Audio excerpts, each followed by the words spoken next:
And we're live. It's Adam Robinson, founder and CEO of Retention.com. I was reading What It Takes by Steve Schwarzman, and his number one piece of advice was the following. It's as easy to do something big as it is to do something small, so reach for a fantasy worthy of your pursuit with rewards commensurate for your effort. I have found that statement to be incredibly true. When I started my first business, I was shooting for a lifestyle business, and I'd worked at Lehman Brothers in Manhattan for 10 years, putting on a tie every day and taking the subway to work at 6 in the morning. The idea of a small, simple software business that supported my life with a few people is what I thought I wanted. I was reading books like 4-Hour Workweek by Tim Ferriss and Rework by Jason Fried, all of whom sang this song.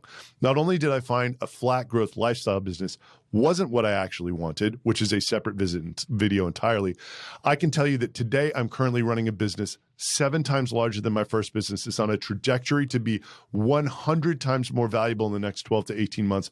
And my observation is that not only are things not more difficult, they are actually much easier day to day than my last company. So why is going big easier than staying small?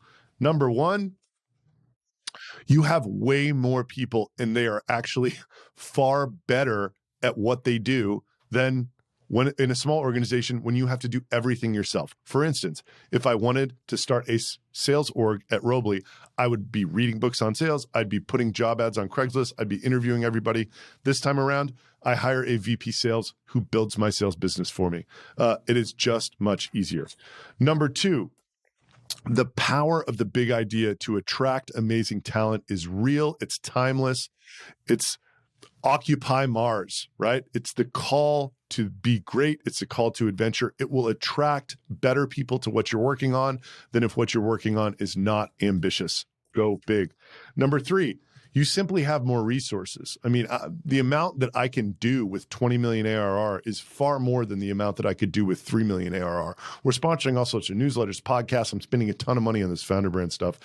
You just have more resources to early to bed, early to rise, work like hell and advertise, as is a great quote. Number four, winner takes all. Now, this is not entirely true in every market, but the dynamic of winner take all, because of how interconnected the world is today, is real.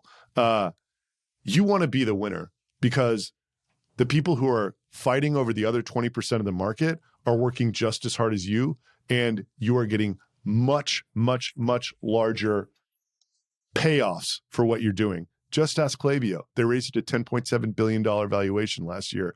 And there's about 5 vendors fighting for the rest of the Shopify market that are probably worth between 50 and 100 million. That's literally 20 times the payoff for a similar amount of effort. Follow me if you want to watch me build a unicorn in public. This is Adam Robinson. That is why it is easier to run a big business than a small one. Signing off.